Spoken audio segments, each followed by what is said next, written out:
Salut, c'est Florian, bienvenue dans cette nouvelle vidéo. Dans cette vidéo, je vais te présenter les 5 meilleurs ETF PEA du mois de mars 2022. Pourquoi je te fais cette vidéo début avril 2022? Ça n'a aucun intérêt, tu vas te dire. Eh bien, en fait, c'est une rétrospective sur le mois. C'est-à-dire que j'ai analysé à l'instant même les actions et les ETF de tous mes comment dire, de toutes mes listes en fait que je suis tous les mois, toutes mes watchlists pardon, et je t'ai donc retenu les 5 meilleurs ETF pour PEA, à savoir ceux qui ont eu la plus forte croissance sur le mois de mars, et je t'ai également retenu les 5 qui ont eu la plus faible croissance ou la plus forte décroissance du coup, donc la moins bonne performance sur un mois, ce qui te permet du coup de les acheter moins cher. Cette vidéo sortira donc après-demain. Aujourd'hui, on parle donc des 5 ETF pour PEA qui ont eu la meilleure performance en mars 2022. On attaque tout de suite avec l'ETF Lyxor Stocks Financial Services qui a eu la performance de plus 9,2% en un mois. 9,2% en un mois, c'est excellent. Si ça faisait ça tous les mois, ça ferait plus que x2 sur l'année. C'est totalement énorme. Et ce 9,2%, c'est une excellente performance, mais c'est pas une performance isolée parce que sur le long terme, sur 10 ans, cet ETF a fait plus 272%. Donc voilà, c'était le premier ETF donc de la liste des 5 meilleurs ETF du mois de mars. Le deuxième, c'est tout simplement le Lyxor Stocks Europe 600 Insurance. Et donc c'est comme le premier, c'était les 600 plus grosses entreprises du secteur de la finance en Europe. Et là, c'est les 600 entreprises du secteur de l'assurance en Europe. On est sur du plus 7,9% sur le mois de mars, c'est énorme. Et plus 210% sur les 10 dernières années.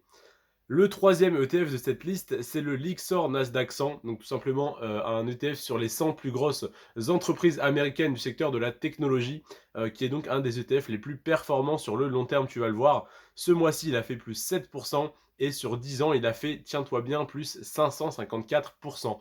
C'est-à-dire que pour 100 euros investis, tu aurais 554 euros de bénéfices, donc plus les 100 euros investis, tu aurais donc 654 euros dans ton portefeuille pour 100 euros investis il y a 10 ans. Si tu avais mis, pardon, si tu avais mis donc 1000 euros, tu aurais 6540 euros. C'est énorme. Ensuite, le quatrième, c'est tout simplement le Lyxor Daily Leverage x2 CAC 40. Donc tout simplement, c'est le CAC 40 x2. Donc tous les jours, il y a un levier qui est appliqué à cet ETF pour doubler sa performance, qu'elle soit positive ou négative. Donc cet ETF a fait sur le mois de mars 2022 plus 6,5%, ce qui est une très bonne performance. Et sur 10 ans, il a fait plus 352%. Et le quatrième ETF que j'ai à te présenter dans cette vidéo, tant pis pour la mèche, hop, tant pis.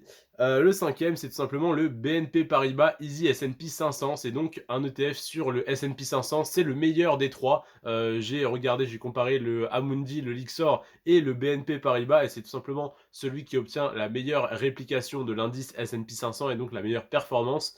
Et ce mois-ci, il a fait plus 5,7%, donc le BNP Paribas Easy S&P 500. Et sur 10 ans, il a fait plus 370%. C'est donc une très bonne performance également sur le long terme. 370% sur 10 ans, si ça ne te parle peut-être pas, ça fait du 37% annuel en moyenne. Évidemment, si tu revends au bout de 10 ans, tu peux même conserver plus longtemps que ça. Personnellement, j'investis sur un horizon de placement de plus de 10 ans, on va dire de 10 ans minimum. Donc, c'est ce type d'information qui va m'intéresser.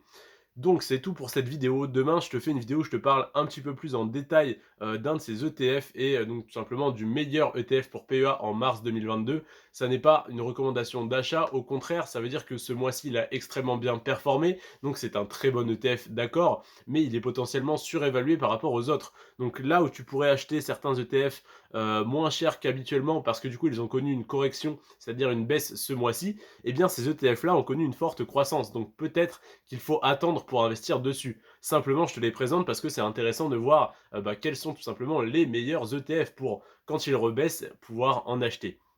Voilà, c'est tout pour cette vidéo. N'hésite pas à t'abonner. Tous les jours, je te fais ce type d'analyse aux alentours de 17h et même à 17h pile. Et tous les jours à midi, je te sors une autre vidéo très souvent sur la crypto-monnaie. En ce moment, on est encore sur la bourse, il me semble. Mais n'hésite pas à t'abonner pour ne tout simplement pas rater ces 2 vidéos par jour. Tu n'es pas obligé de mettre la cloche de notification pour recevoir toutes les notifications. Par contre, je t'invite à la mettre en mode personnalisé. Donc YouTube va analyser les vidéos sur lesquelles tu cliques, les vidéos que tu likes pour pour te recommander uniquement celles qui vont t'intéresser. Je te remercie en tout cas d'avoir regardé cette vidéo. Prends soin de toi et de tes finances. Ciao.